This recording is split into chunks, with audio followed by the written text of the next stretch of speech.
പല കാലങ്ങൾക്ക് മുന്നേ സംഭവിച്ചതാണ്. ഒരു കൊടുങ്കാട്ടിനുള്ളിൽ ഒരു മരത്തിന്റെ ചില്ലയിൽ ഒരു കൂടുണ്ടായിരുന്നു. അതിൽ അരയന്നപ്പക്ഷി ദമ്പതികൾ ഉണ്ടായിരുന്നു. അവർക്കൊരു മകനുണ്ടായിരുന്നു.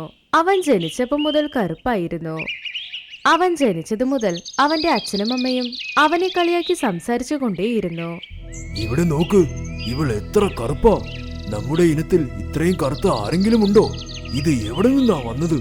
അതെ ഏട്ടാ, ശരിയാണ്. നമ്മുടെ കുഞ്ഞിങ്ങനെ കറുപ്പായി ജനിക്കണോ? ഇവൻ കാരണം നമുക്കിപ്പോ പുറത്തിറങ്ങാൻ പറ്റാതായി.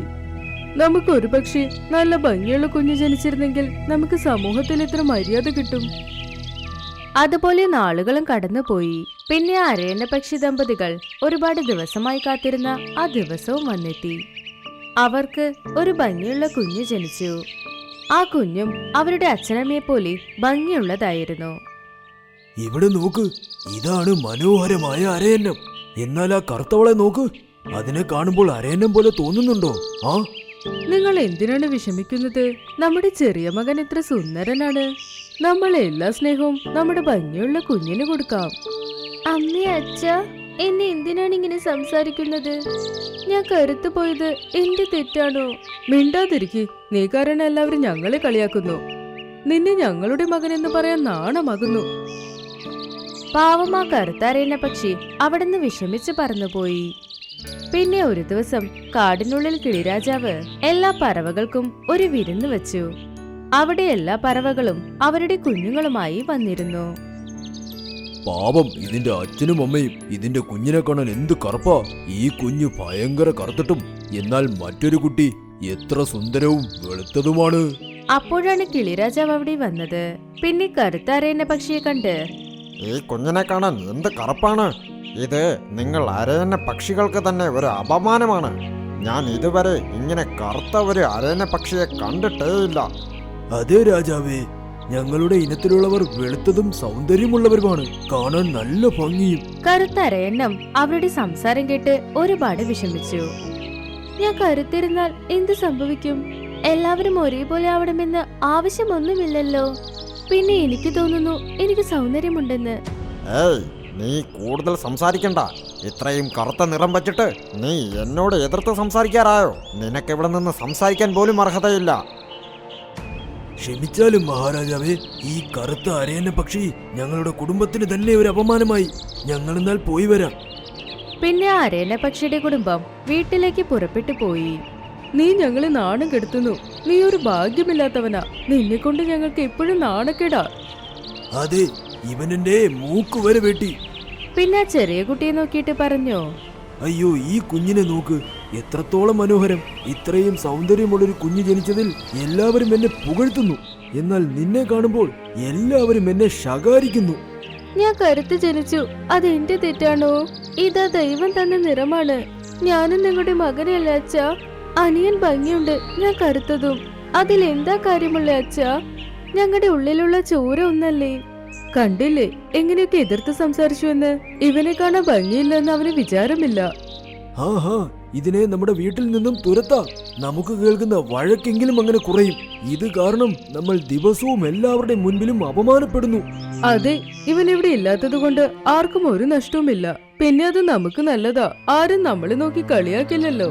ഇവൻ കാരണം എല്ലാരും കളിയാക്കുന്നുണ്ട്. അവിടെ നോക്ക്, കറുത്ത പക്ഷിയുടെ അച്ഛനമ്മ എന്ന്.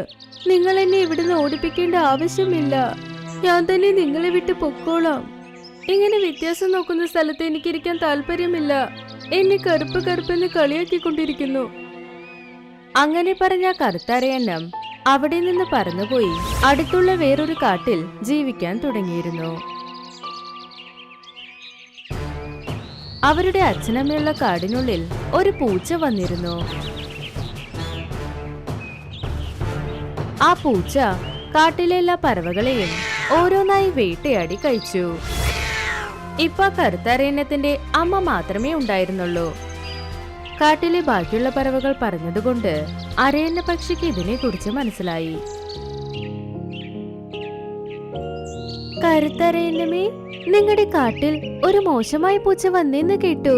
പിന്നെ അത് എല്ലാ പറവകളെയും വേട്ടയാടിയെന്ന്. കുറച്ച് പറവകളെ ബാക്കിയുള്ളൂ എന്ന്. നീ പറയുന്നത് സത്യമാണോ? അത് സത്യമാണെങ്കിൽ ഇങ്ങനെയുള്ള കഷ്ടമുള്ള സമയത്ത് ഞാൻ എന്റെ കുടുംബത്തോടൊപ്പം ഇരിക്കണം. കറുത്ത അരയന്നം പറന്നുകൊണ്ട് അവരുടെ അമ്മയുടെ അടുത്ത് ചെന്നു. അമ്മേ, നിങ്ങൾ വിഷമിക്കണ്ട, ഞാൻ ജീവനോടെയുണ്ട്. ഞാൻ നിങ്ങളെ ഒന്നും സംഭവിക്കാൻ സമ്മതിക്കില്ല. ഞാൻ നോക്കിക്കോളാം അമ്മേ. മോനെ, നിന്റെ അച്ഛനെയും അനിയനെയും ആ മോശമായ പൂച്ച കൊന്നു. അങ്ങനെ പറഞ്ഞ് അവരുടെ അമ്മ കരഞ്ഞുകൊണ്ടിരുന്നു. അത് കേട്ട് കറുത്തരയന്നം അവരുടെ അമ്മയെ കെട്ടിപ്പിടിച്ചു. നിങ്ങൾ വിഷമിക്കണ്ട അമ്മേ, നിങ്ങളുടെ വേറെ മകൻ ജീവനോടെ തന്നെയുണ്ട്. നിങ്ങളെ എന്റെ ഒപ്പം കൊണ്ടുപോകാം. വരൂ, നമുക്ക് ഈ കാട് വിട്ട് വേറെ കാട്ടിൽ പോകാം. ആ സ്ഥലത്ത് എനിക്കൊരു വീടുമുണ്ട്. കറുത്തരയന്നം അവരുടെ അമ്മയെ കൊണ്ടുപോയിക്കൊണ്ടിരുന്നു. അപ്പോഴാണ് ആ മോശമായ പൂച്ച അവരുടെ മുന്നിൽ വന്നത്. അതെയോ, ഈ കാട്ടിൽ ഒരേ ഒരു അരയന്നമേ ബാക്കിയുള്ളൂ എന്ന് വിചാരിച്ചു ഞാൻ. പക്ഷെ ഇപ്പോ ഒരെണ്ണത്തിന് ഒന്ന് ഫ്രീ ആയി കിട്ടുന്നു. മോശമായി പൂച്ചി, നീ എന്റെ അമ്മയെ എന്തെങ്കിലും ചെയ്താ പിന്നെ നീ എന്റെ സ്വഭാവം അറിയും. ഓഹോ, അപ്പൊ ഞാൻ നിന്നെ ആദ്യം കഴിച്ചോളാം. അങ്ങനെ പറഞ്ഞ പൂച്ച ആ അരയന്നങ്ങളുടെ അടുത്ത് ചെല്ലുമ്പോഴേ കറുത്ത അരയന്നത്തിന്റെ ചില കൂട്ടുകാർ പറന്നു വന്നു. ആ പറവ കൂട്ടുകാരൊക്കെ ചേർന്ന് മോശമായ പൂച്ചയെ അവരുടെ കൂർത്ത കൊക്കുകൊണ്ട് കൊത്തിക്കൊണ്ടേയിരുന്നു. കണ്ടോ മോശമായ പൂച്ചി, നീ ചെയ്യുന്നതിന്റെ ഫലം അനുഭവിക്കുന്നത്? വീടു, എന്നെ വീടു. ഇനി ആരെയും ഞാൻ കൊല്ലില്ല. ആരും ആ പൂച്ചയെ ക്ഷമിച്ചില്ല.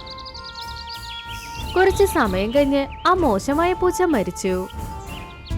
ആ കറുത്തരയന്നം അതിന്റെ അമ്മയെ കൊണ്ട് മറ്റൊരു കാട്ടിലേക്ക് പോയി. അവരെ തന്നോടൊപ്പം തന്നെ വെച്ചു. അവൻ അവരെ വളരെ നന്നായി നോക്കിക്കൊണ്ടിരുന്നു. അവന്റെ അമ്മ അവർ ചെയ്ത തെറ്റ് മനസ്സിലാക്കി. മോനെ, എന്നോട് ക്ഷമിക്ക്.